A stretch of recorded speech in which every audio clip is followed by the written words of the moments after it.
Hello and welcome to episode 5 of Carvers and Creators. We are streaming live today to YouTube, Facebook, Twitter, and Twitch. Please consider giving us a like and a follow. And please let us know in the comments where you're watching from or if you have questions for our Carvers and Creators. My name is Michael Mondragon and I'll be running the show and moderating the comments and chiming in from time to time. Let's introduce our Carvers.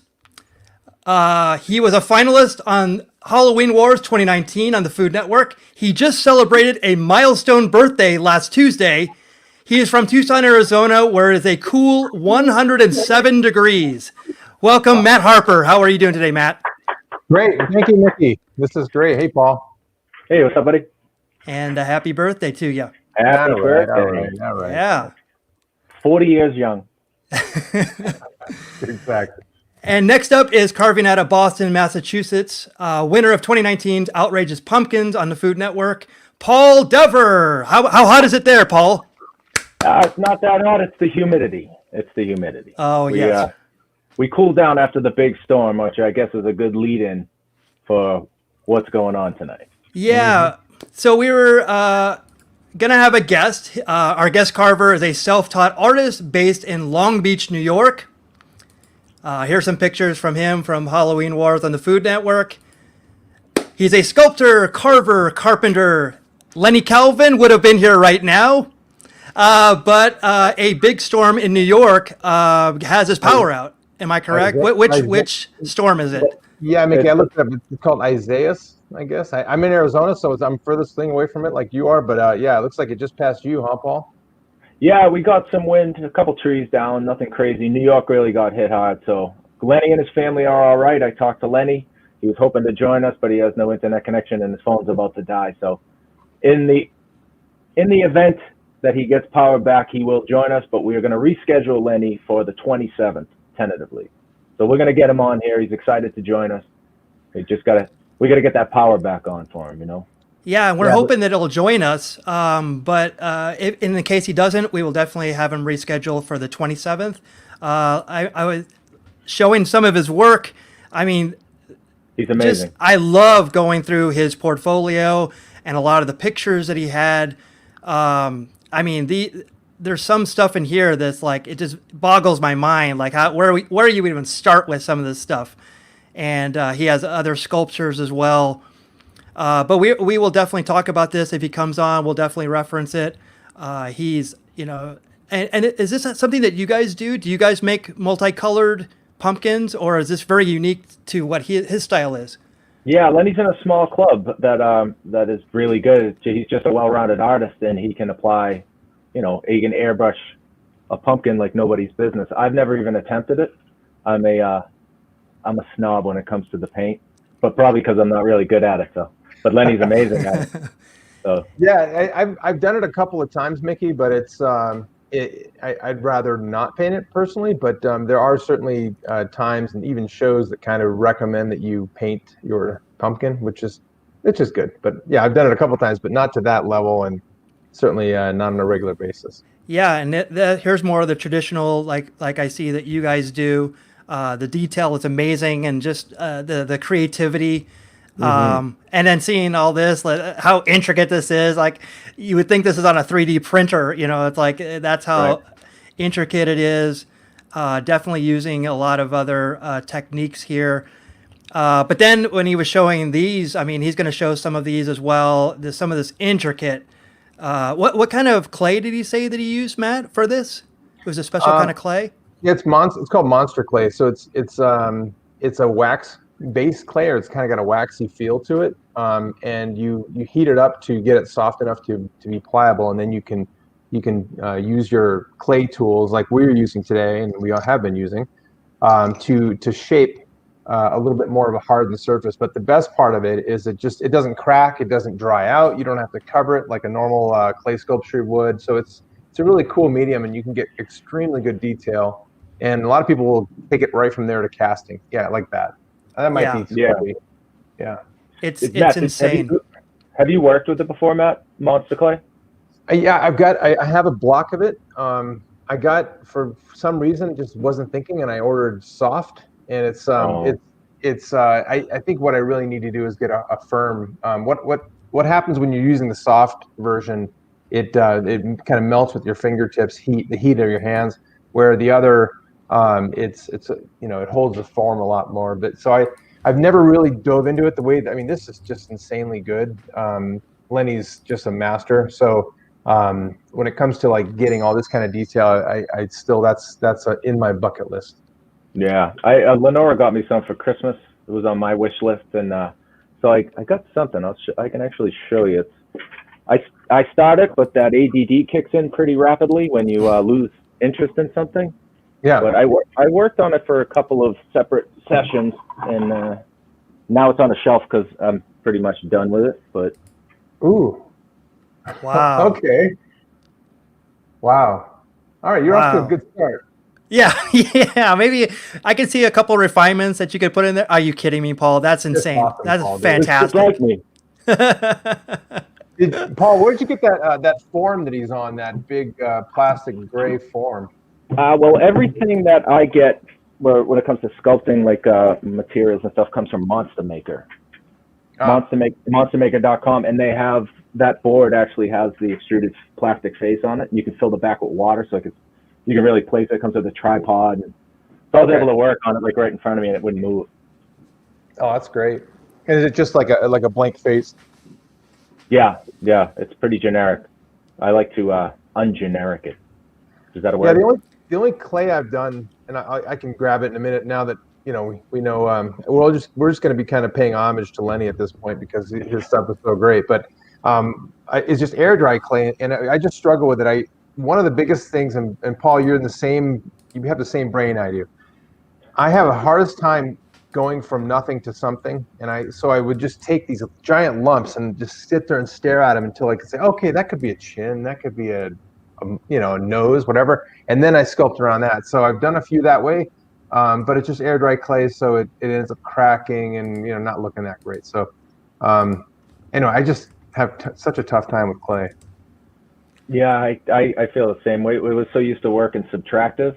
I almost feel like it's cheating sometimes when you use clay because you're like, oh, I don't like that. Let me put a little more right there. And it's just like that's like having the keys to the kingdom. If you have a brain, not that it's easier by any means. It's just different.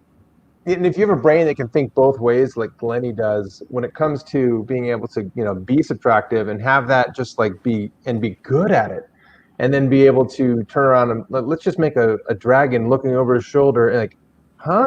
It's like it's a pretty big gift. Yeah, he's really good. He's also a chainsaw carver too. I didn't know that.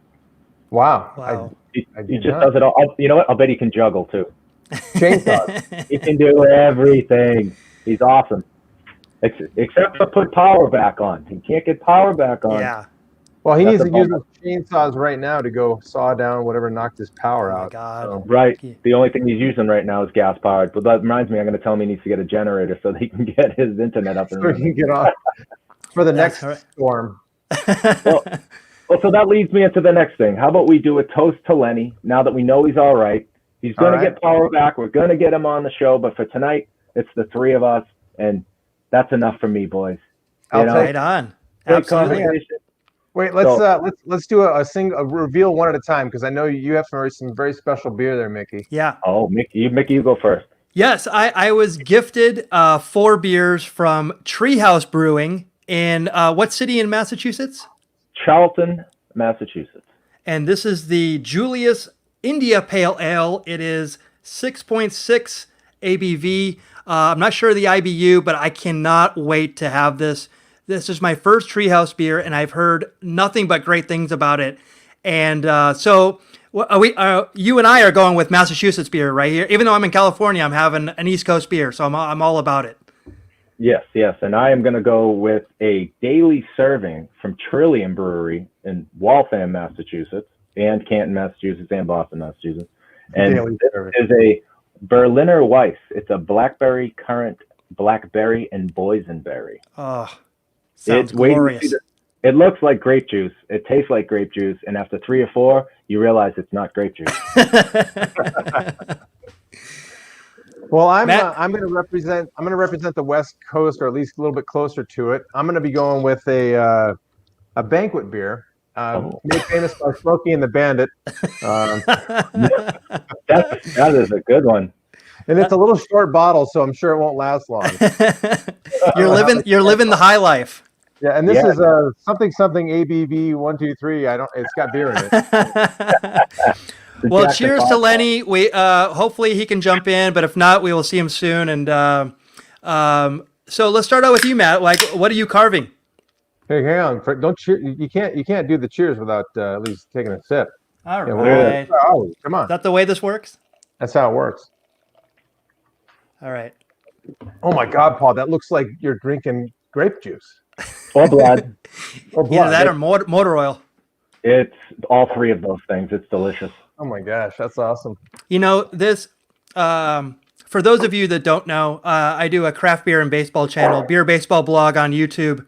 And one thing that I've gotten really good at about beers is I can actually now distinguish which ones are East Coast, Midwest.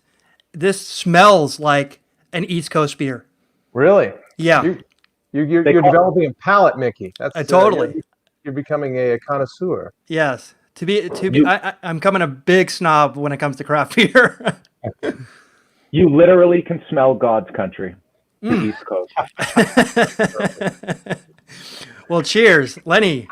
I don't know what I'm smelling, but this is golden Colorado. You're smelling a banquet at an Elks Hall in Milwaukee. It's a waterfall from. There we go. I can taste that, whatever that is. Wow. Oh, that's a pretty picture. Isn't that something? So, what are you carving today, Matt? Okay, what am I carving? Let me do a little reveal, and I'll show you. Let me see if I can move this little camera. Okay. So it's just going to be a zombie. So far he's getting started. So I'm a little early in the game right now, but I'm trying to get some semblance of a really goofy mouth with teeth, but then also some of this stuff going with some of his. So like Paul's guy that was his clay guy had those little zombie marks. I'm starting to get some of that work in here. And then the other thing I'm thinking about doing is I'm going to make this his skull kind of poking through his skin here. How did you do that? So all I did was this is the same level, right? So I just made the line, and then I went down with this little, which tool was it here? My little triangle tool, which is kind of my standby, the one I use a lot, and just kind of dug way down into it. So it made it look like it was like skin on top of the thing. And then the only other thing I did try to make it look like a skull so far is just made these little tiny skull lines. Plate lines. That's kind of hard to see, isn't it? There you go. A little better. It looks really cool. Yeah, cool. It does. Because of the lighting, you can't tell the difference between the skin. No, the lighting was great, actually. Yeah, the lighting was better before. Okay. Yeah, it looks like you actually cut the top off and then stuck it down inside. It looks really cool. It looks legit. Oh, wow. Okay. Awesome, man. Well done. All right, Paul. I want to see yours. You don't want to see mine. Oh, come on. All right. I was in a bad mood last night, so I carved my face. So I tried to recess it in a bit so that I can have some options if maybe I want to add. I was thinking, like we talked about earlier, maybe making him a knight and doing the face shield across the top, or like an astronaut, or just a pissed off pumpkin face. I really haven't decided yet. He's not even a pumpkin, he's a squash. I'm not learning that. I still keep messing up. No, but that reads anger to me right there. Yes, he's not a happy squash. Yeah. The skull behind it is goofy. That is definitely angry. Yeah. Yes. I like to run the table. Oh, and I got to put Frank in a tank. Oh, sweet. Oh my God. Now, is that a flickering light I see, or is that just my eyes? I wish it was a flickering light. That's the whole point. It's just a camera doing tricks, but that's kind of the look I want anyway. So I have to find some sort of a faux lightning bolt scenario. That is so cool. That is cool. Yeah, I was like blown away by it. It looks like it's like because the light's hitting it in different places, and if it's just the computer doing it, hey, I'll just watch it that way. We thought the storm knocked out your power too. It's not. It could happen. It could happen. I won't let anybody see it in person. I'll only let them look at it through the computer. Very good. Very good. Yeah, exactly. You gotta hear. Put your phone on, and I'll show it to you. Yeah, exactly. So yeah, Wow. we got a little bit of work to do here, but Hey, Mickey, would you do me a favor? I don't know if we got a chance to see all of Lenny's stuff, but one of the things that I have to ask a question about, and I don't know exactly what the thought was, is the one that where he has all the gears on it. Because I remember seeing that picture with the octopus and all those gears. I think he did it at like Botanical Garden or the they did it on Coney Island, and Coney he did Island. it with That's what it Maniac was. Pumpkins. And Yeah, and I know it was a collaboration, but there it is. That It's one, great. I've always been a big fan of that because it's such a relief, right? I'm so used to doing a single face on something, but the thought that had to go into every part of that is just mind-boggling. And I love the fact that so the outside of that giant pumpkin was like a grayish color, or maybe a grayish, whatever. I can barely see it, but maybe let's just say orange. It's like But a then green. it looks like green. You're right. So then, as soon as you start carving, you see the edge there. You can see how it starts green and then it goes into yellow. And what's beautiful about it is those exposed tentacles that are further to the viewer's eyes are green, and it just makes it look so amazing. But then, adding on top of that, symmetrical, perfect gears. It just boggles your mind because it's like a really fluid thing, like an octopus, and a very specific, hard surface. I'm just in awe of that. That's such a great. I'm a big fan of that one. Yeah, that's like a steampunk octopus. He did that in collaboration with Maniac Pumpkins out of New York, and he did it with Chris Soria. I always say his last name wrong, but he's one of the most talented. He's another well-rounded artist, just like Lenny.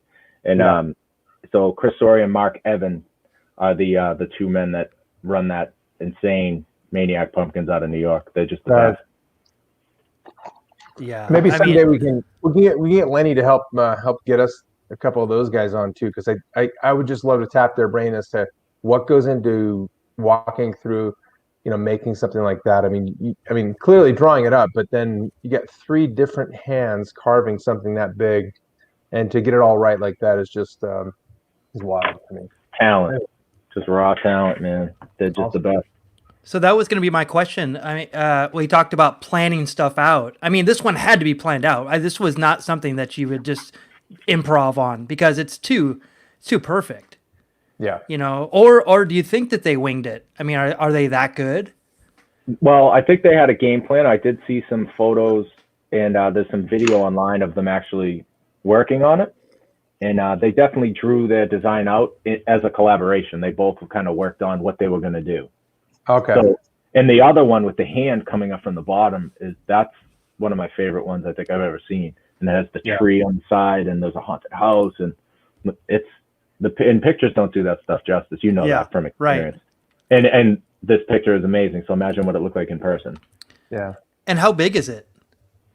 That one was pretty big. I couldn't say what it weighed in pounds, but I'd say it was probably 4 or 5 feet across the front there. Wow. Yeah, that's a big pumpkin. Yeah, it was huge. It was one of those massive ones you see at like the town fairs and stuff. Like this, going back to this one. I mean, like it was probably bigger than that one, I'd say. Oh my God! And look at that! Look at those teeth. I don't know if keep it on that for a second, Mickey. I don't know if you noticed last year, only because I'm a pumpkin nerd, but I'm looking at stuff around Halloween, and every year as it gets closer and closer, I start jonesing for a really good pumpkin. This started showing up on like Instagram feeds as like here Halloween's coming, Halloween, and I swear I'm like thousands and thousands and thousands and thousands of hits, like oh my God. And so I remember sending a picture to Lenny of like a screenshot I took where it had 50,000 views, and it didn't have him noted as the sculptor. And I'm like, wow.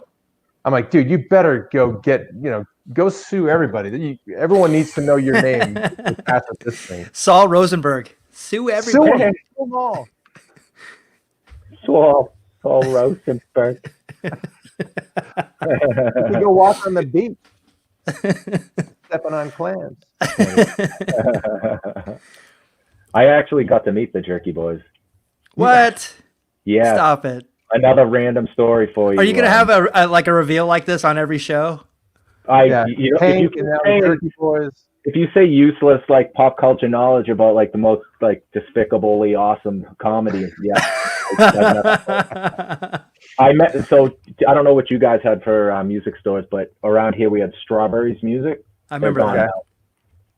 So when their first tape cassette really was what you wanted, their cassette came out, they did a meet and greet at Strawberries in the Back Bay. And I think I was 16 or 17 years old, and I just got up in the morning and was like, I'm going to meet these dudes. And they had the Kamal, was that one of them? He had like they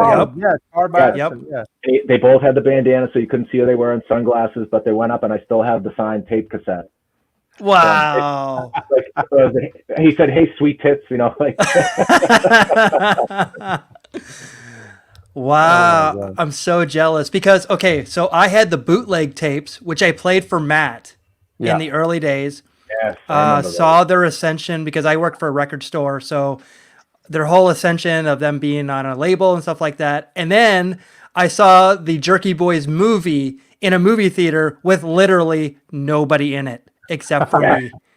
Yes. Me and my buddy, we were the only two people in the theater. It was a big flop. But I love them. I love them. I'm a huge fan. They were pioneers. I mean, I hate to,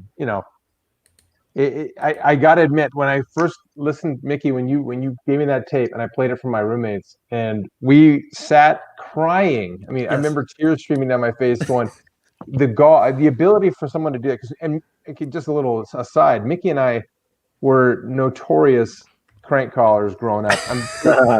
No way, not you. I'm literally 13 years old, and this is before caller ID and all that stuff. And we would sit there, 2, 3 in the morning. And I think we may have talked about this before because I know it rings a bell. But and these guys were now like doing kind of God's work as far as I was concerned. Yeah. How did we get them to do that? Oh my God. Yeah, they took it to a whole different level. That we were pikers. Yeah, totally. Yeah, we were just dreamers at that point. But yeah, oh my God. So, Stadium Sports Animation, Jim, I believe. This evening, squashes look good. Come on, Lenny, jump in here. I agree. Kristen Lenny Eagles. Oh, yeah, Kristen. Bought Halloween stuff today. So, thank you for joining. Oh, Kristen, yeah. Kristen, I saw a Spirit Halloween store going up in my town. I don't know if you guys have Spirit Halloween. I think it's across the country. They just opened one here. They're staffing it right now. In August. I love it. I get upset when I see Christmas stuff like, when Thanksgiving's coming around, but you could throw Halloween out on the 4th of July and I'd be all about it. you and me both. I think all of us, right? We're all in this fun little club where we just love this kind of stuff. Jay Allen mentions Jerky Boys, the roofing one. Oh, roofing, yeah. I threw her down in the yard. They were laughing at her. Yeah. They're playing their little games with their hot mops, slapping each other, thinking they're cute. I love the car dealership one when he's like, I got to get out of the area. Put a tank on the lot, I'll sell it. How many, or how about the guy who goes, bench work? What do you mean? He goes, how many pieces you saw? Pieces, baby. Pounds, baby. Hey, that's Jay. That's my buddy Jay right there. What's up, Jay? I gotta say hi to Cheese Boy too. That's my little guy Luke. He likes checking us out. Oh, excellent. I don't know where he came up with Cheese Boy, but yeah, I'm a fan of cheese. I probably eat way more than I should. Oh, Jesus. Hey, we have fun. They're slapping each other with the hot mops. The hot mops. They're thinking they're cute up there. Fire them down in the yard. There's so many classic lines in that thing. It's God. And to think that it was totally just impromptu, it just blows your mind, right? I mean, or for the most part, maybe they had something, but anyway, good stuff. Did you know this? The Jerky Boys actually are not friendly to each other anymore. I don't believe that. Yeah. Yeah, they don't. They're actually. I hope they've gotten back together, but I don't. I think they had a falling out. So Wait, Paul, are they from that area? I think I'm guessing, but I'm pretty sure they're from New York. Yeah. yeah. Okay. That's Salt crazy. Rosenberg is not a name you come up with in Kansas. That's definitely a New York name. Well, it could be Boston, but yeah, more New York.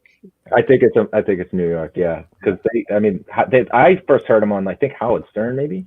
Yeah. I think everything goes back to Howard from my age bracket of what was funny, like the stuff you could hear. Before the internet became popular, you usually heard it on Howard.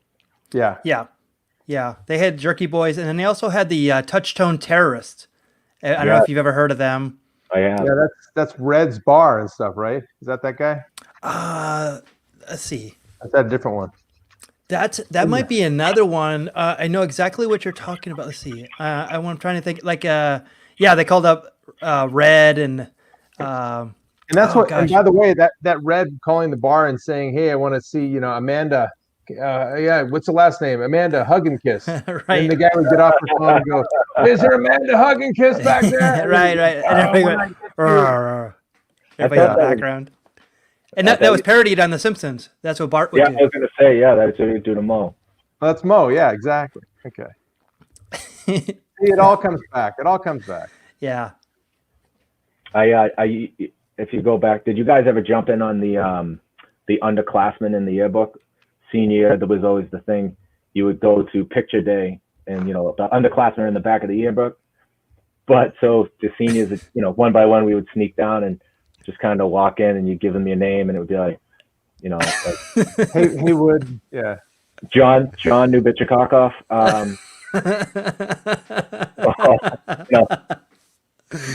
My IP Freely. Yeah, exactly. The only thing I did in that same regard, Paul, was there was a big picture day where all the different clubs all got together, and if you timed it right, you could jump into a whole bunch of them. So I got, like, my senior year, I jumped in the theater. I wasn't in theater, but I jumped in the theater, a club.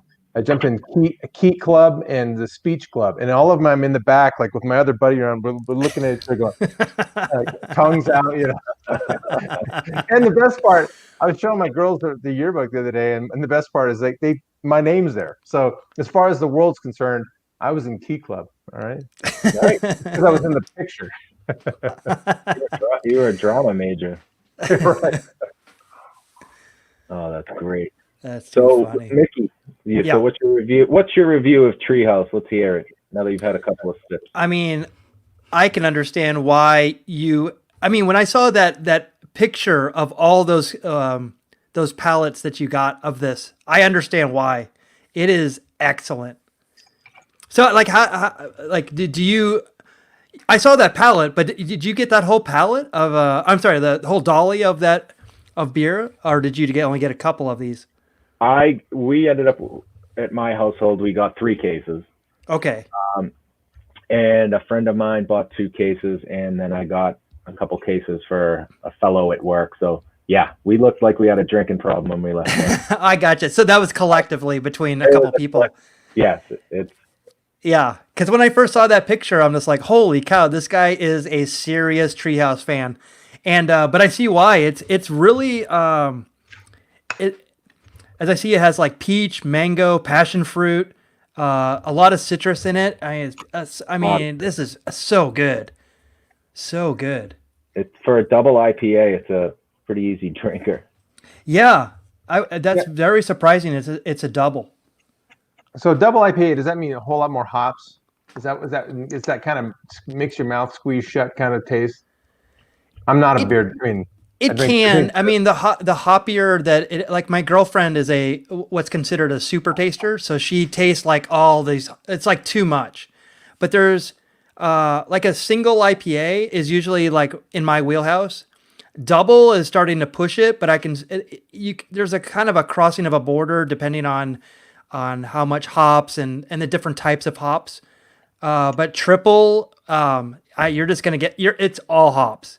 Like you're gonna get a mouthful of it, and And when it's unfiltered and stuff like that, there's a different variance in the way that they do it. If they add anything, like there's fruit in here, so it could be just straight hops. Okay.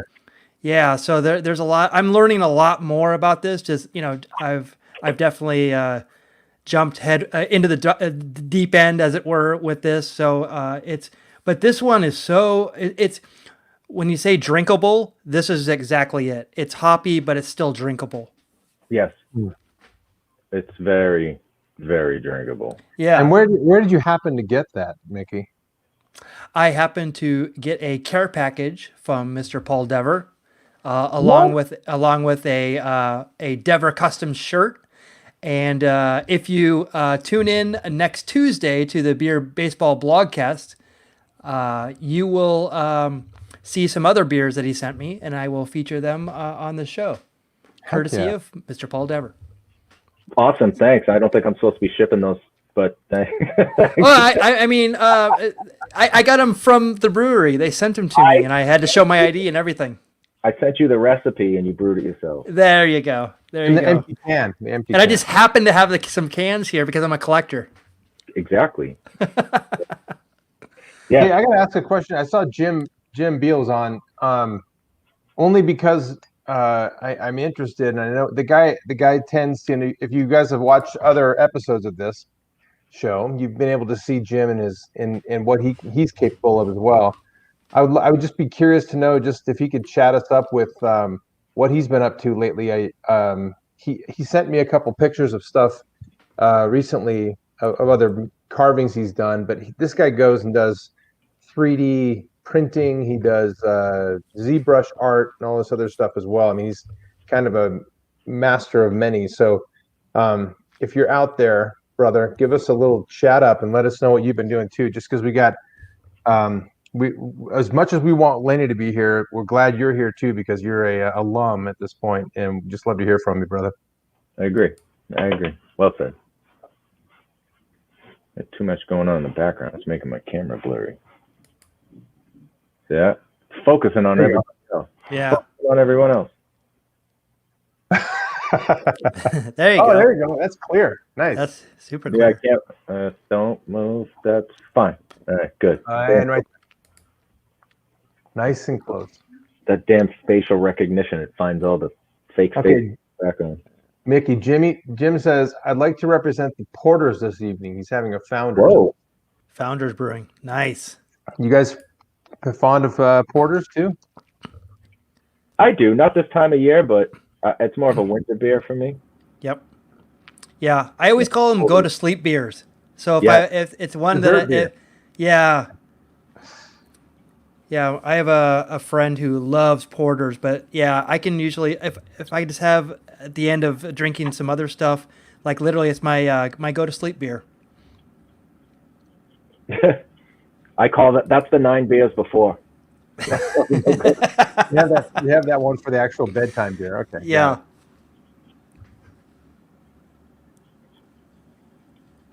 Hey, Paul, I want to ask you something. Throughout this whole process of, so I want to just throw a big shout out of a thank you to Paul, and he doesn't know I'm going to say this, but Paul and I became pals through COVID.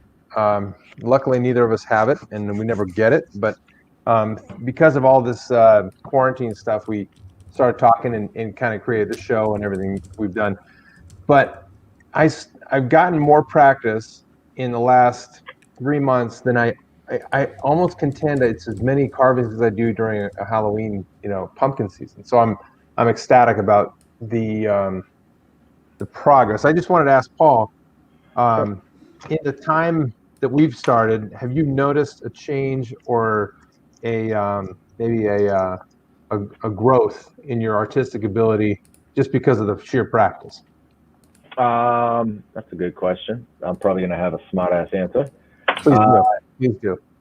It's a good one. I don't know. I think so, but it's one of those things that you can't judge yourself. It's like Lenora, my wife, is the best one I can bounce stuff off of, because she'll actually tell me like it is, and I think she said that she's seen a difference, like it's gotten better.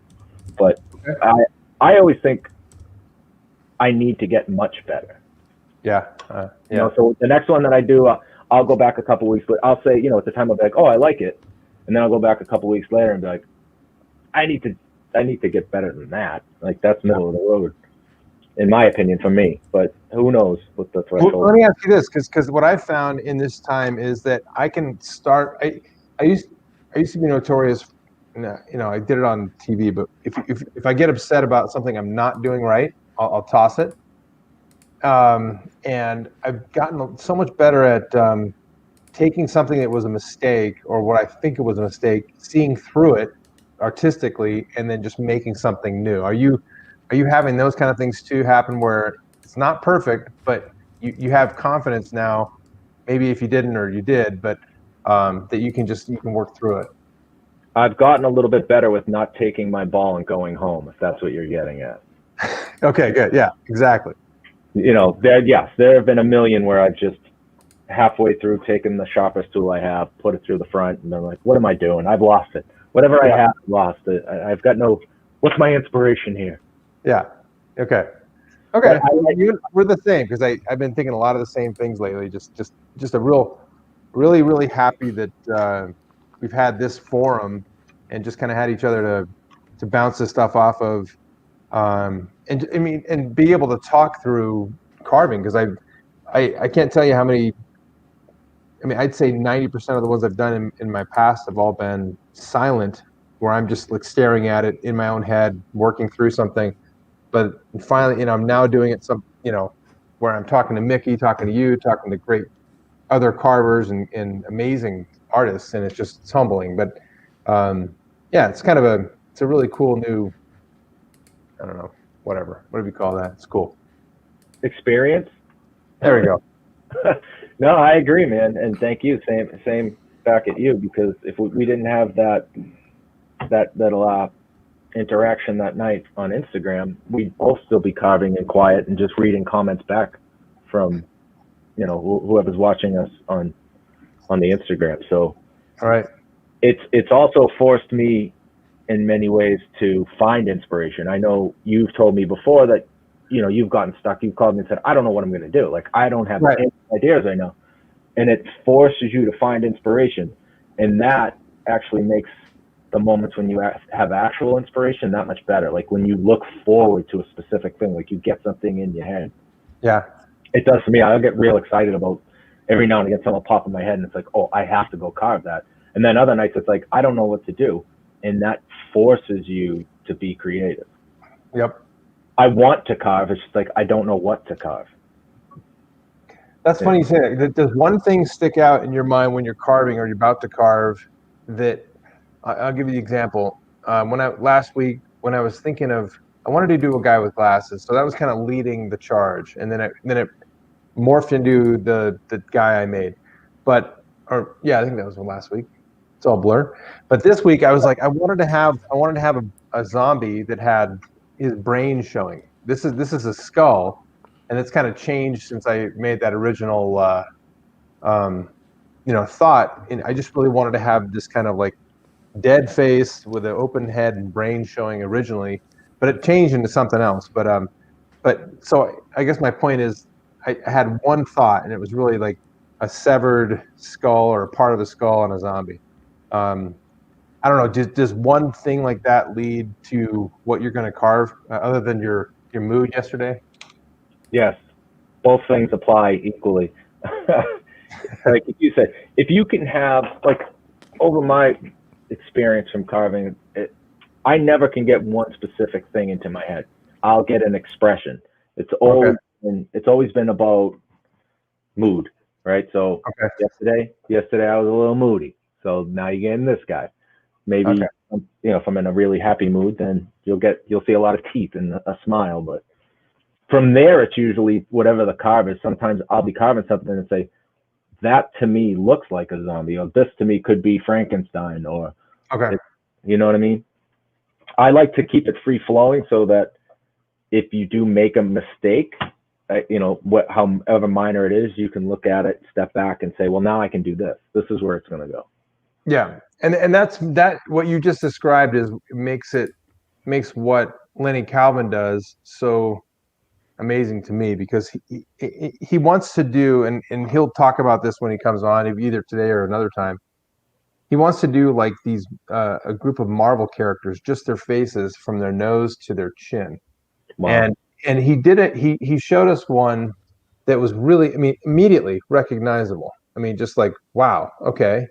And he's talking about the different ones he wants to do going forward. And I won't spoil it, but it's in clay, you know, which just boggles my mind again because it's not pumpkin. But and that's the part where I think having like a real free flowing idea going into it helps me a lot because I can pivot and I can like, yeah, let me just, well, this mouth isn't turning out. Let me just throw some teeth. Let me just make this nose, whatever.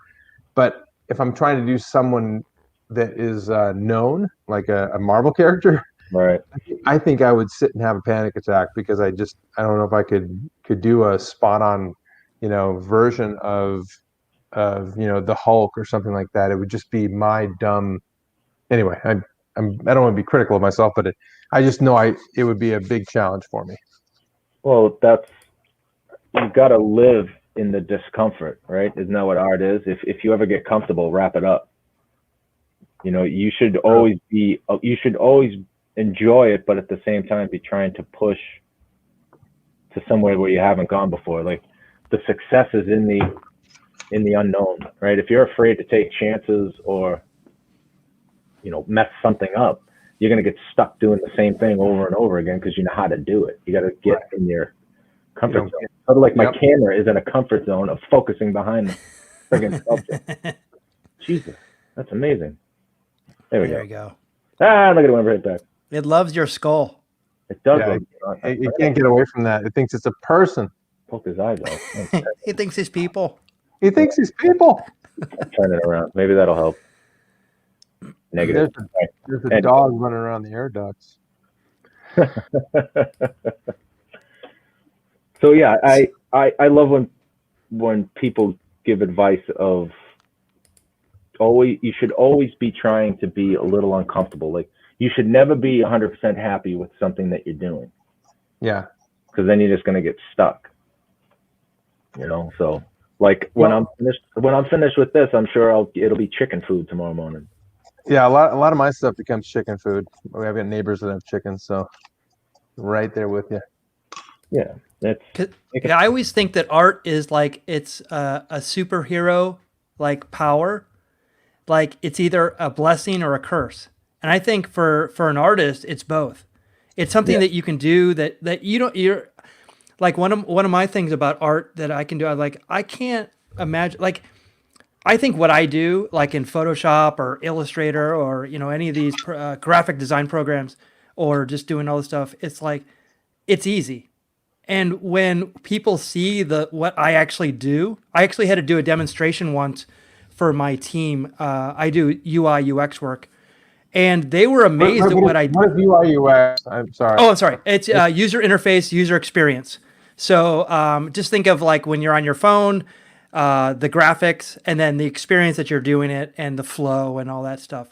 So there's definitely a science to it. There's definitely a user easeability that you have to have like inherently.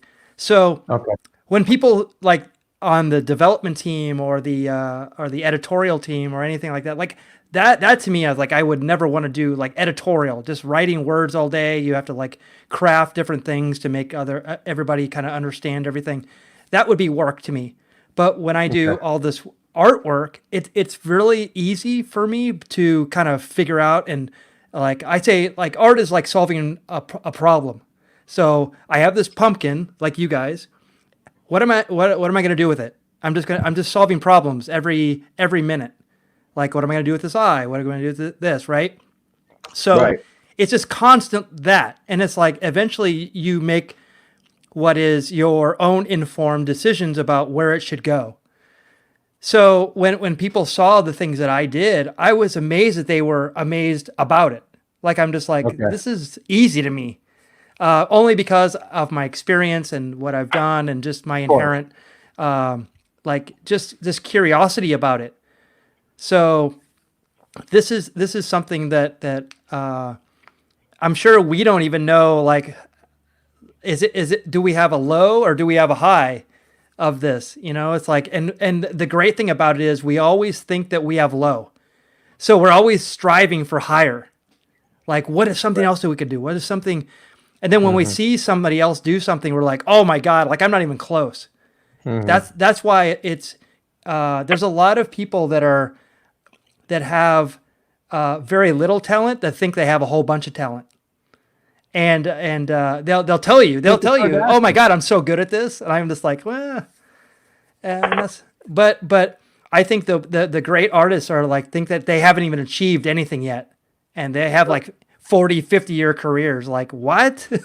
Yeah. I love that. That gives me inspiration because I'm like, I'm going to be the old man in a shed painting. Like, I love that. That's, I'm going to drop dead in a shed. Good for me. Hopefully not anytime soon, goddammit. Well, no. I still have 50 years to make my impact. Yeah. So there's an artist that I follow, and Paul, you may know who he is. His name's Ron Free. He's called Big Duluth. He probably makes one of the most expressive faces. He and Turkey Merc, another name if you want to look it up. They make these amazing. It's mugs. It's pottery. It's all clay. But I can't tell you how many times, Paul, I've gone to Ron's site and pulled inspiration for faces because I'm all, you know, I love making, you know, really expressive faces, but he's phenomenal, and I know it's a little different world when it comes to pottery or clay making, you know, throwing a pot and doing all that stuff, but he's one where just like in awe of his work. And Mickey, you were talking about like people who, you know, I've never met him, certainly don't really know him, but just like he seems like a real humble guy, and if you look at it, you're just like, how can you possibly be humble? This is insane, you know. And there's a million of them. So I think that's what keeps me motivated to keep going and doing more, is folks like, you know, Ray Villafane and even, you know, Lenny and so many more people I don't even want to think to mention, but just anyway, I digress. It's just a really fun experience and discussion to have with you guys. I agree. I agree. Yeah, that's a whole different ballgame. I mean, it is and it isn't, right? I mean, it's an art form in itself to do pottery, but the clay aspect of it, I think we could handle. It's the art of actually firing and glazing that's pretty amazing. The glazing that's just a whole art form itself.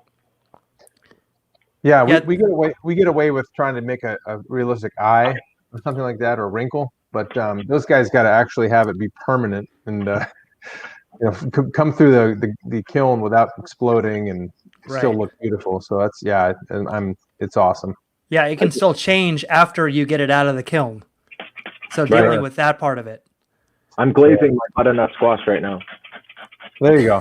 That's my glaze. I think that's illegal where you live. But,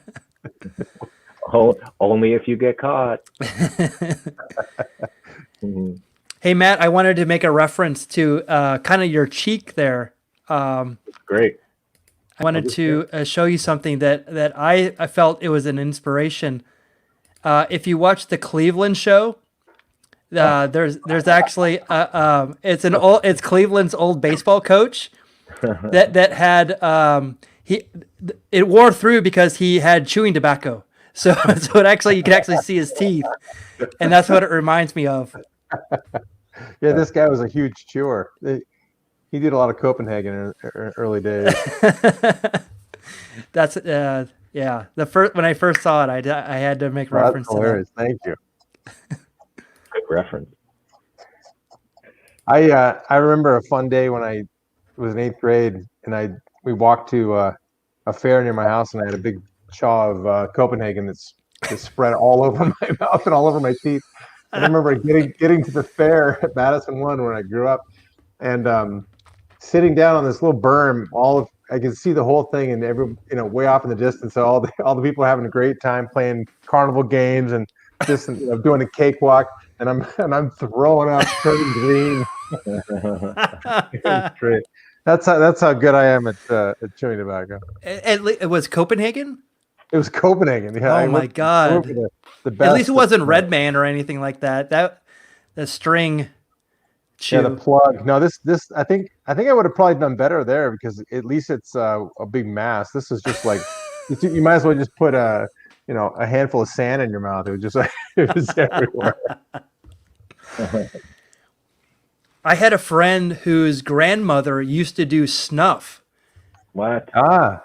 And I'm like, that was actually a thing. Like you actually knew someone who did it. I thought that was like a thing like in the 1800s.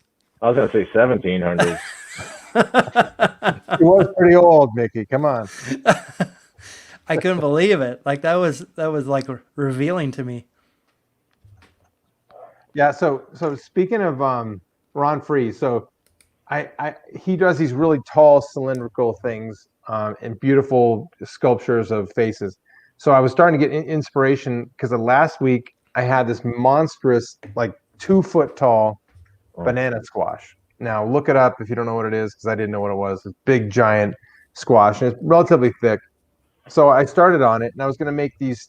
So picture a really long pea pod, right? In my mind, that's what I was going to be creating, this massive 3 peas in a pod. And the middle one was this satanic open mouth screaming devil guy, and on either side of him were 2 frightened other peas, effectively. So in big form. So earlier in the week, I sit down and I start carving this banana squash and start making all the lines. I drew it up and had it all thought up in my head, and got the devil guy pretty much the way, or pretty close to the way I wanted. And I had 2 big voids of the other 2 faces who were going to be frightened, one looking one way, one looking the other way. So it's kind of all play together. So I put it in we have a fridge out in our garage, right? And I figured because the kitchen fridge was not happening. So I cleared some bottles of whatever out of the way and stuck it in there. Go to the next day. The next day I go in there and I had it like all bagged and ready to go. And this is actually yesterday. Today's Thursday. Yeah. So yesterday I go in the morning. I'm like, okay, let's get those other guys started so that I can be good on the show. And it had frozen. Somehow it was in the back of the fridge enough where it had caught. Great fridge, whatever. But it actually froze. And so, Paul, if you've ever frozen a pumpkin or a piece of produce for that matter, when it thaws out, it becomes baby food. It is mush. It's nothing. It's like So I had to ditch it. I had so many. I thought in my head I had a really cool idea, and then all day today I've been scrambling. Like, what can I do? What can I make? One cool thing that happened with my birthday, which was Tuesday, was a friend of mine who's in produce got me some really cool squash. He got me actually 5 boxes of butternut squash. So these guys, I got a whole bunch of them in my garage. So I'll have more to carve. But he also got me these things, if you can see them. Let me move Mr. Scully and I'll show you here. So you see that big boy? This is what they call a fairy tale squash. And it's pretty early season for them. You get them around October because this is what you put out to make a really beautiful little yardscape or tablescape around the fall. But so he got me a bin of them. So picture a giant pallet with a circle of cardboard. You see them at the grocery stores, and then filled to the top of them were this. And each one, some of them are bigger, some of them are smaller. It's called a gaylord. Oh, is this what it's called? Yeah. A bin is a gaylord, or this is a gaylord?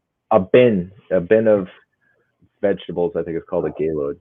Okay, so I got a gaylord, and it's in my garage, and my wife's really happy about it. So I'm excited to carve into these things, but this one already has a little rot spot on it. So if you guys want to, I can cut one open and see what it's like inside. But it feels like a mile thick right now. So anyway, So maybe there's something to create out of these gourds too. But I guess, and the one last funny thing I'll say was my buddy, who I've known for 30 years, he's at my birthday and he's delivering this giant gaylord of squash, and he starts laughing, and I'm like, what? He's like, if we were 20 years old and we were going to say in 30 years you're going to be getting a giant bin of squash, and it won't be a joke, and you're going to be actually happy. you would call me crazy, but anyway, so we're having fun with it. But anyway, I'm just glad I have stuff to carve before pumpkins show up. Yeah, but that's a lot to carve there, buddy. You might want to go back to your freezer. I'm gonna send you a few boxes there, Paul, because I don't know how they travel, but I certainly can't carve them all. I know they travel heavy, so they're going to be expensive. No, I'll stick them on the back of a Greyhound or something, something. Well, if I had your money, you got all that. I got all that produce money from my buddy. Yeah, that's what it is. You can just sell it, whatever you don't carve. That's right. I'll just take it back to Safeway and go, hey, these. Yeah, I got to return. I don't need these. Go ahead and give them my money back. That's great. Now, Matt, you still work in produce, right? In San Diego? Yeah, for a little short time I did. Oh, look at that guy. Yeah, he won't focus. There he goes. He's good now. He's very disgruntled. I love the wrinkles in his forehead. He is not getting any happier. No. Hopefully he gets a little bit more irate. He's not a happy squash. One thing you're really good at, Paul, that I always love is the wrinkles. So do you use, other than a mirror, because I know you're not old enough to have wrinkles, but what the heck? I know you're just you see one, you make 10. I know, but is that how did you get so good at wrinkles? Is my question. Honestly, from looking in the mirror. Oh, okay. And crow's feet and stuff, and it goes back to some of the people we were talking about. You see what looks good in a sculpture on a pumpkin. Sometimes you want to see a smooth face, but a lot of times you want to see them. It's really expressive when it's all bunched up and you can see the crow's feet and the lines, the jaw lines, and when the chin is all scrunched up, it looks like the face is on the actual carving. And lots of practice, man. There's something about that meat that's on the face that I love, and I'll stare at people and not even know I'm doing it because they have a carvable face. My kids have gotten to the point where like, Dad, you got to carve that face. They see somebody on TV and like, oh, I love it, somebody with extra meat on their face is just like, actually, to me, and this might sound stupid, but it's beautiful. I'm like, oh my God, look at that cool wrinkle. I could make something so cool. Anyway. Do you ever say to somebody, nice skin, can I wear it? Your skin would look really great on my face. Round up. Balcony Chatter Podcast asks, is Paul making an angry astronaut? Yes, basically I am, Andrew. It's an angry astronaut. Or a knight. I haven't decided. But yes, that's what I kind of figured he looked like, an angry astronaut. Like his space trip got canceled because of COVID. That kind of guy. He's the first billionaire that wanted to go up into space and it got canceled on. There you go. Oh, I love that. So he's still wearing the uniform. It's got a story. He refuses to take it off. He's literally still waiting in line at SpaceX. He's like, I am going on this thing. And they're like, oh, dude, it's canceled. There's going to be a vaccine any day. Oh, yeah. That's too funny. That's kind of what I thought last night, Andrew, when I was doing it. It kind of looks like an angry astronaut or a knight of some sort. So we'll see how it goes. There's some work to be done on the sketch out first before I get to any added appendages, if you will. It's getting there. Still roughing them out. I can't believe it. An hour has gone by, Paul. I know. It goes by fast, man. Time flies when you're having fun. Never heard that before. No, you never heard that? I think it's a Latin. Oh, it's Latin. My bad. I never took Latin. My Latin's a little rusty, but I think that's what it is. Okay. I'm your only Latin friend. Oh, Hola, ¿qué tal? Igualmente. I know. Oh, that's right. We got Disco Machine. You wore the mask too, right? Que onda way. Do you still have it? I do. Why are you not wearing it? I thought we were gonna wait for the Halloween show. Oh, it's a good point. Good point. Well, every show is like a Halloween show with Carvers. Yeah, agreed. That's a Carvers Creators, baby. I didn't want to embarrass myself in front of Lenny. Oh, there you go. He'd be like, "What happened to Mickey? Who's this guy?" It's this clown. You know, and by the way, for any other future show, this is the only way you can get out of not showing up is if there's a hurricane or. Yeah. That's the only time we're going to give you a pass, said Lenny. Yeah. Natural disaster will do it. We'll give an earthquake maybe, but even then you can, probably still get a generator going. It's a good point. You guys would make it happen, huh? I have a generator. I hope I never have to use it.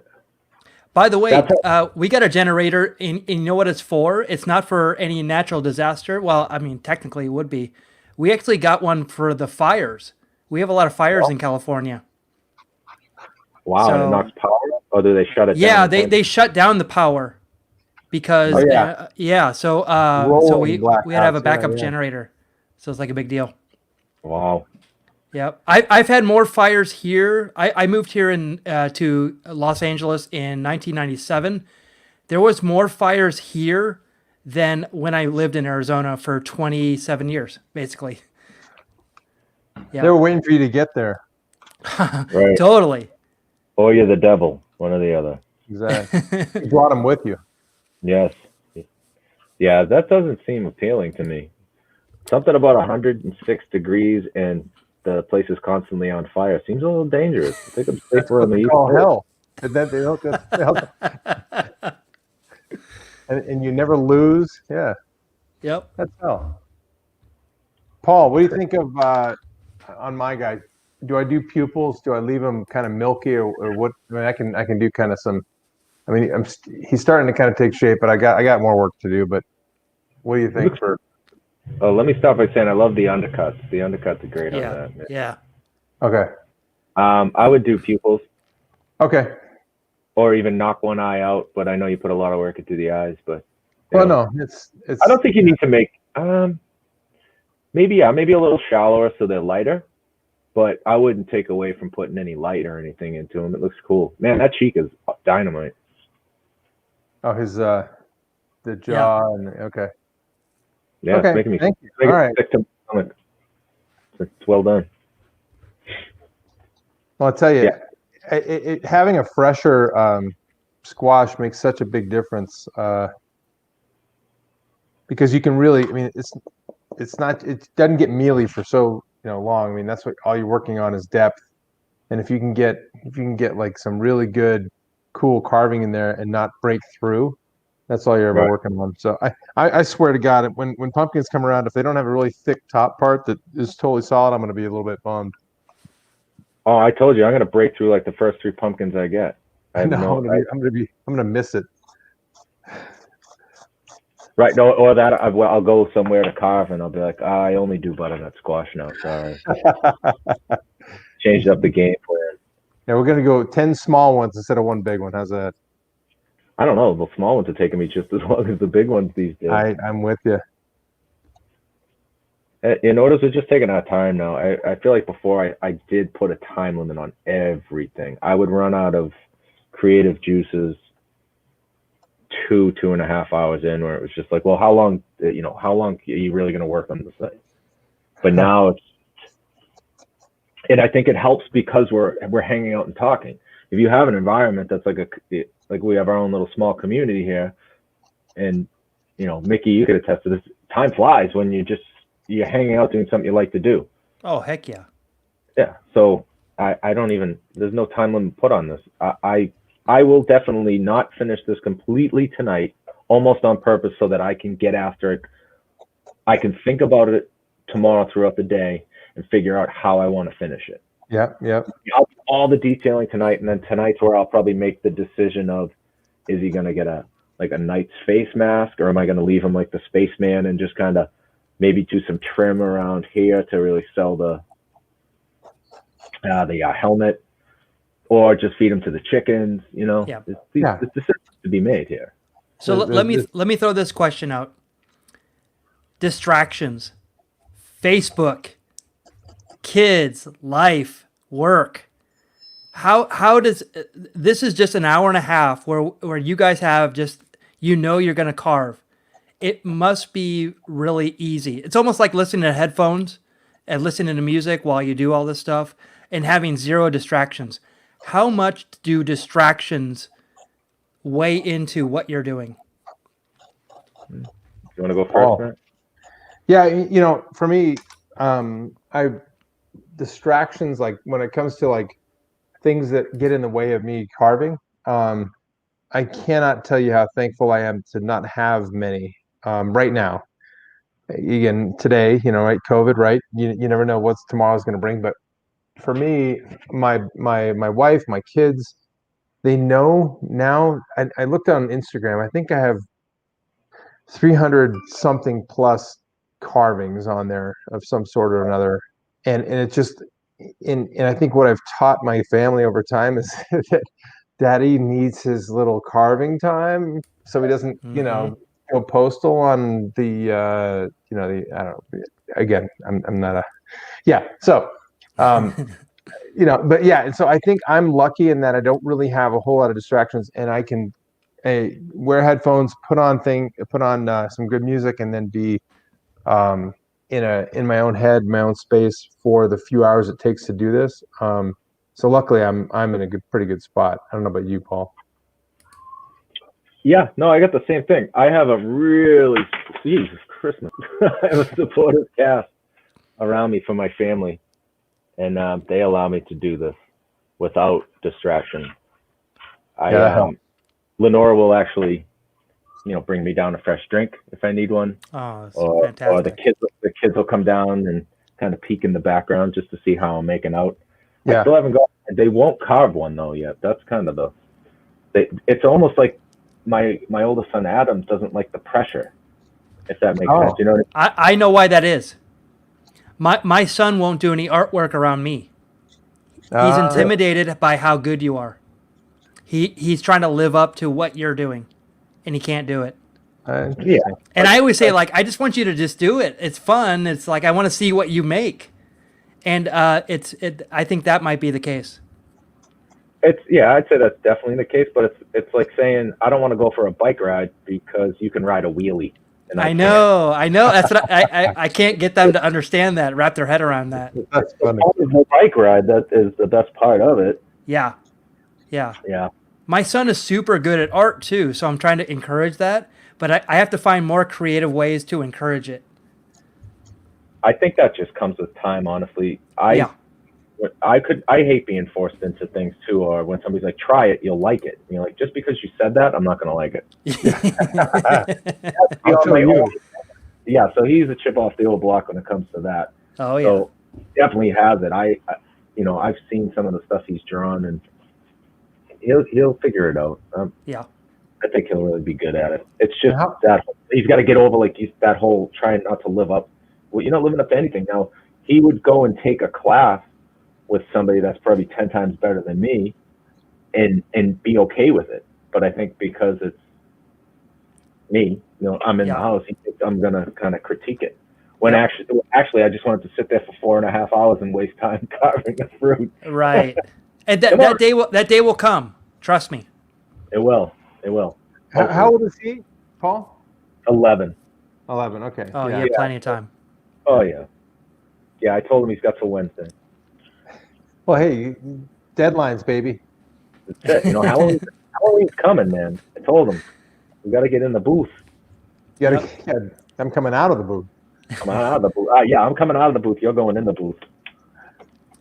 My son is 18, and we, I think like 3 or 4 years ago, we built a computer from scratch. Wow. Together, and it was such a great learning, bonding experience. That computer actually died, and then I bought him a new one, And now he's taking that computer, he took everything out of it and now is upgrading it. And he's so happy about it.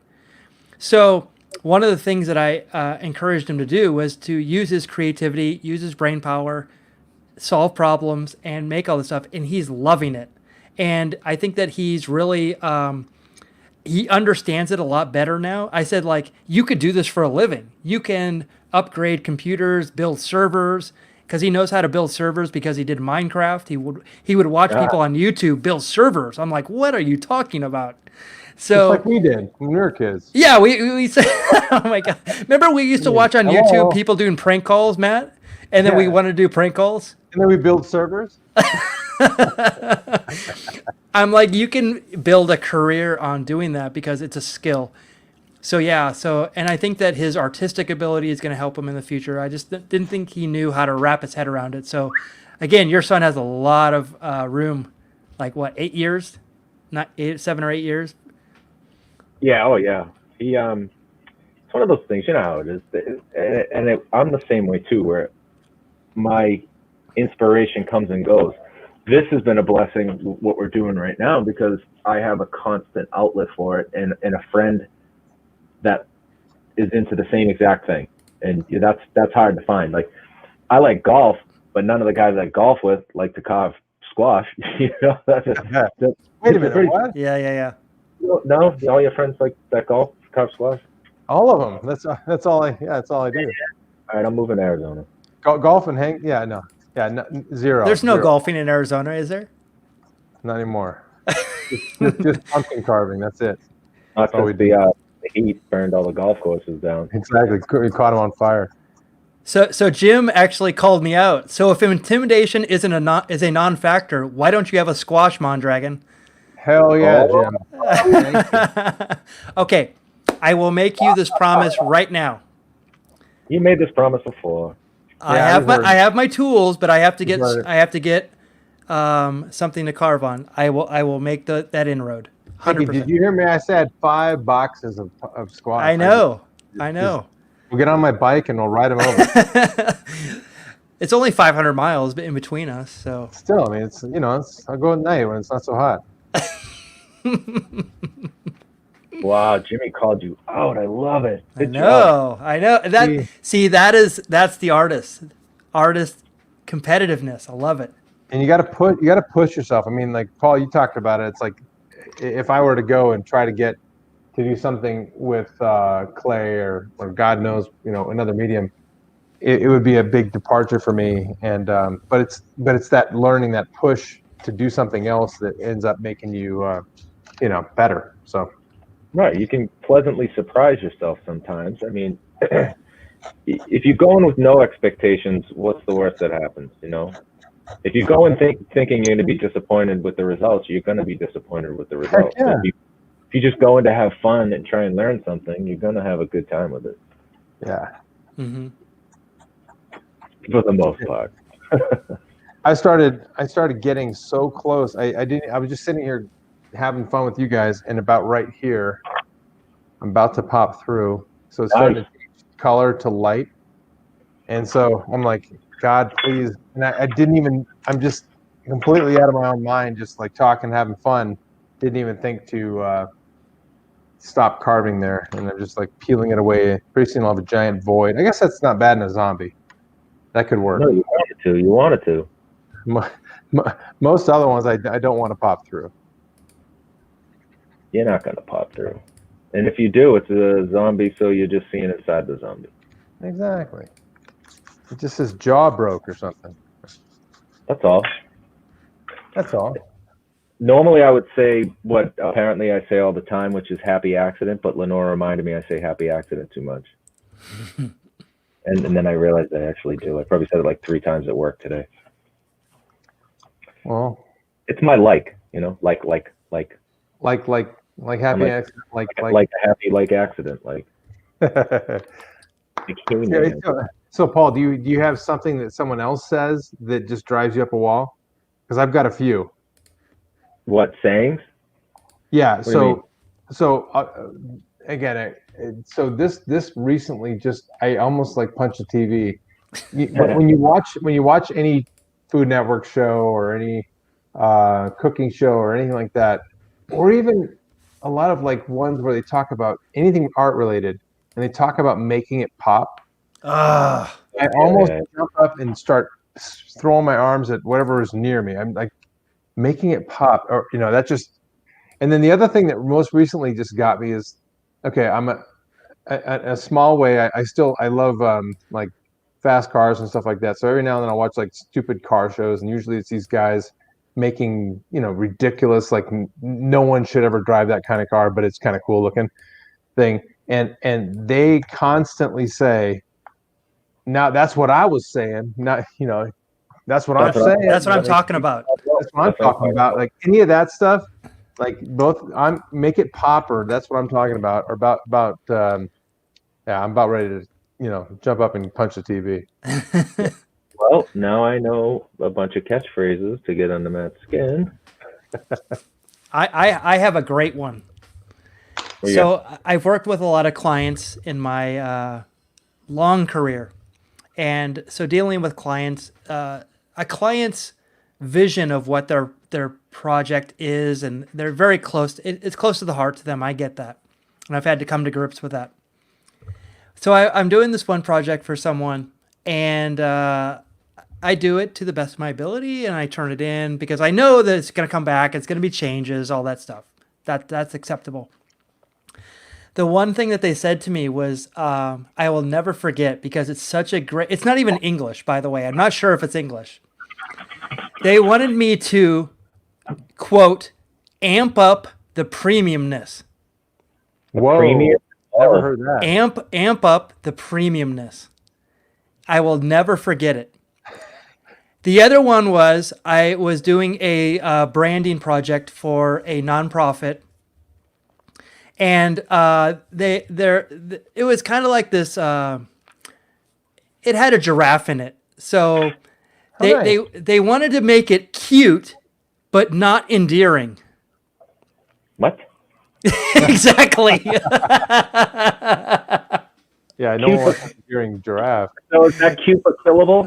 I have no idea. So what I'm thinking is, people have a lot of people giving them feedback, and they're trying to give that feedback, and it's very clunky. So if they would have said like, oh, we want it more to be like a zoo logo opposed to Toys R Us. Yeah, right. That would have made more sense to me. Yeah, not cartoony, but realistic. Yeah. But it was So it's the language that you get back. It's kind of crazy. That's fantastic. Yeah. I don't know how you do it. Yeah, I don't know how I'd be able to handle like having art as a career. I don't know about you, Paul, but I think I'd probably start hating it pretty quick. Yeah, once anything becomes a job for me, when it's one of my hobbies, it changes a little bit. I've kind of found a happy balance with this, because I've just kind of come to terms with it. You know what I mean? That people are going to ask you to carve for them and stuff around the holidays. But usually, somebody will be, carve this, carve that. And it's like, you carve it. What are you telling me to carve it for? Like, I got my own shit to carve. Leave me alone. When you get commissions, do you get people asking you to carve specific things, or do they say, hey, just make what you make? No, I get specific things now. I used to, that would be my opening line, would be like, listen, if you want me to carve you a pumpkin, it's going to be whatever I carve. I'll give you like options. Do you want like scary, like kid friendly, something, you know what I mean? Something along the lines of that. But it was never like, all right, I need a portrait of my Uncle Gary from this photo, and I'll send you some more photos for reference. It's like, what? No, sorry, that's not what I do. I'm not that guy. The thing that I always see, like, they'll want to art direct it too after the fact. Oh yeah. Okay. Can you add this or that? Yeah. Can you change this? No, I can't. Him riding a unicorn. Yeah. Nude, yeah. He's a big Mets fan. Can you get that in there? I want him sitting on Mookie Blaylock's shoulders. Just if he's a Mets fan, just tell me it sucks, and I'll know he's a Mets fan. I want Darryl Strawberry to be on his back. Yeah, I got kicked out of Fenway for yelling at Daryl. Awesome. Daryl. There was a line. Another Simpsons reference, by the way. Oh, Daryl Strutter. Yeah. They're like, it doesn't matter to him, and then it has like a little tear running off his cheek. Oh yeah, running down his face. That's right. That's right. It does matter to Daryl. I wonder what he's doing now. We should call him. Yeah, we should. Maybe he'll be a guest on the show. Next week, guys, Daryl Strawberry will be joining us on a very special Carvers and Creators. Yeah. I don't know if he's actually is he around anymore, Daryl? I think he's alive. Yeah. Still Really? is. Maybe. Yeah. How about what was his good? What's the other guy? Doc Gooden. Good. Doc Gooden. He legally changed his name from Dwight to Doc. Oh, he knows he's an official doctor. I like that. He's like Bill Cosby. He got that honorary doctorate. Yeah. Did him well. I thought you were going to say like Bill Cosby he had access to medicine. He really is a doctor. So he breaks into a hospital and goes, "I need all your Spanish flies." Whatever knocks people out. That's good old too soon. Yeah, it'll always be too soon, which is great. So I keep making little chinks in this guy's face, thinking, "Oh yeah, he's a super zombie." Yeah, I'm pretty soon I'm gonna make a giant hole right in his forehead or something. I keep making more and more gruesome looking marks, and anyway, my lighting isn't that perfect, but I'm starting to. Looks pretty cool. Yeah, and once he's all cleaned up, he'll look good. But I can't stop myself from making him all he went through a battle to get to whatever he's doing. I love it, man. I like that I've gotten to see the cheek the whole time too, because that is really. I gotta turn that way. No, it's cool. I like it. I'm not even busting your chops. What? Please do. What are you doing, Paul? Sorry, man. You know I didn't want to come on here not to have you do that. Come on. All right, shut the hell up and carve, would you? Please. Thank you. Is that our spin-off show, Shut Up and Carve? Shut up and carve. You got to spell it right, though. C-A-A-V, carve. Yeah. Yes, sir. All right, let's go. Oh, it looks like Lenny might not be joining us. He just might not make it. Yeah. Let's hope he gets power back, because I'm sure whatever's in the fridge is going to start going bad soon. Oh. Yeah, and I imagine one of the things in the fridge was his carving for tonight. Oh no! Oh, did he tell you what he was working on? No. But I know he had a butternut. So okay. So we'll have to see that next time. His carving from the other night was killer. Yeah, and that's one thing we can probably do is prop him up real quick. If you're not following Lenny Calvin already, just go Lenny Calvin, Facebook, Instagram, whatever. Follow Lenny Calvin Creators.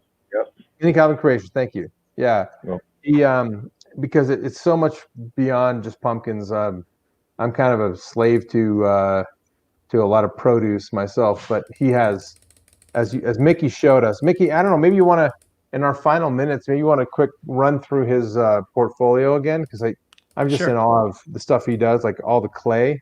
But just a thought, if you're not a fan of his, just take 10 minutes and go through his portfolio, and you will be. Yeah, I agree. His work is absolutely astounding. He's the nicest damn guy. Anyway, you guys will love him. We'll get him on here.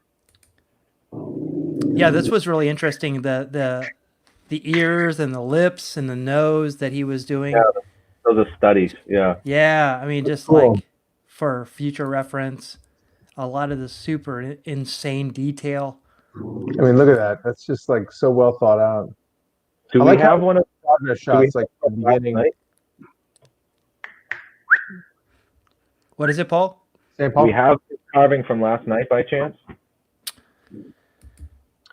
It may be on his Instagram. We'd have to look. It's on a cool stand. He's got it on a stand.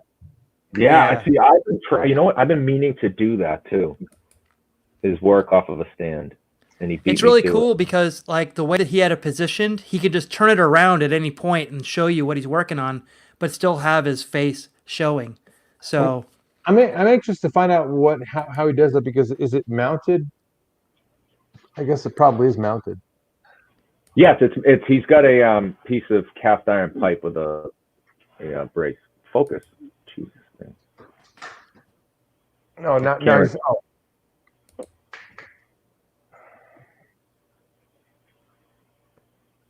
Wow, look at that dragon. insane. I know that's things in process, but it just has that really cool look to it already. You know, it's I would love to have that cast, resin in my house. That's just awesome. Yep. Where the hell are you gonna put it? It's full of squash. That's true. I'll have to find a place. I'll have to blow up a wall or something, put more stuff in. Got to do an addition now, man. Hey, on this one, Mickey, look at the shirt, the material. I mean, Yeah. and the hat, like those Yeah. wrinkles and stuff are really beautiful. And the belly, look at that, like the lines in the belly and everything Yeah. are just so well made. And I know these are his unique characters, but I'm just so in awe of that. Cool. And he, clearly well thought out, because he's got the pouring beverage or whatever it is in the hand there. And yeah, anyway, just a big fan. So one of the things is I always say like the angles of everything, like the fact that the cup is turned up a little bit, the chomping on the cigar, but nothing is like even the flower in the hat is like pointed a certain way. That Yeah. gives it so much dimension. Sure. Yeah. And then the wrinkles, the detail of the wrinkles, like just gives it so much. And then the wrinkles in the face are even more than the shirt. It's Yep. like, I mean, it's a smaller space, and then you see the little boils on the left side.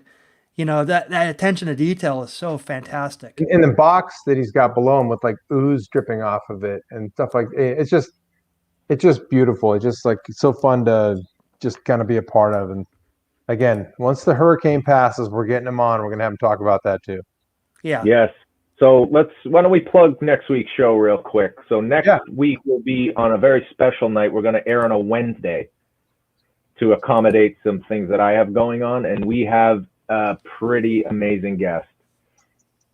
So everybody should be tuning in. We have Mr. Danny Kissel joining us, who is another legendary pumpkin carver who works on gigantic pieces. Throughout the week, we'll probably be promoting this a little bit, I'd say, because he's another one like Lenny. He does chainsaw carving and sculpting of every way, shape, and form. Yeah, pretty impressive guy to talk to next week. So Wednesday night next week. Yeah, but I think we're going to replay it on Thursday, so you guys can see it on the regular time anyway. But if you happen to be around on Wednesday live, we'll do it Wednesday. But yeah, we'll certainly do it again, so you guys can see it at the regular time. And then we'll be back to Thursday the following week. Paul, who's coming on that week? I don't want to spoil it yet. I don't want to. Okay. I don't want to spill the beans yet. But don't stop watching. That's all I can say. I won't spill the beans either. But if you watch one show of Carvers and Creators, the 20th, don't miss it. It's going to be awesome.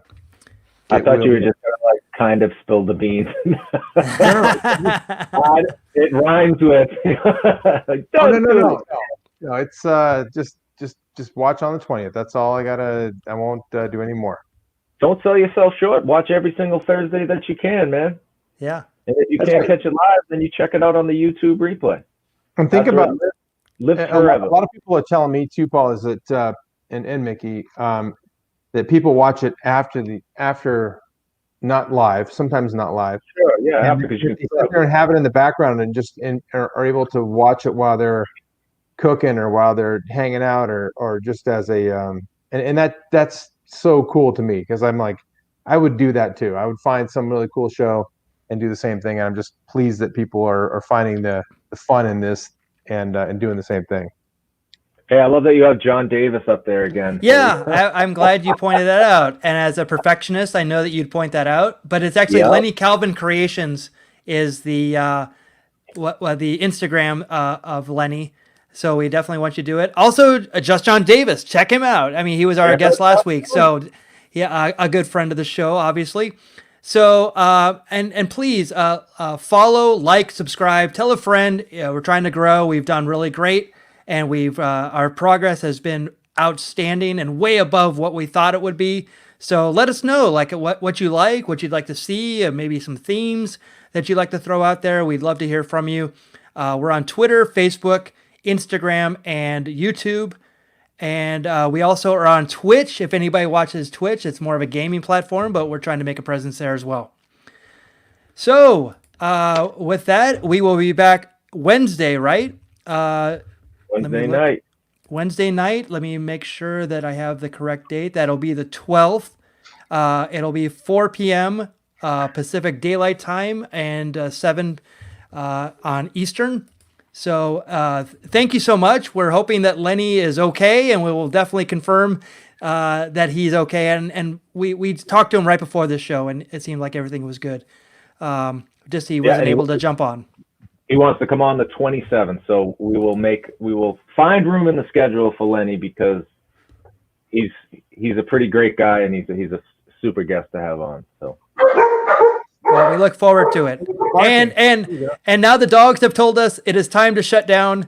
So we will see you next week on Carvers and Creators. Thank you so much for joining. Good night. Thanks, everybody. See you guys.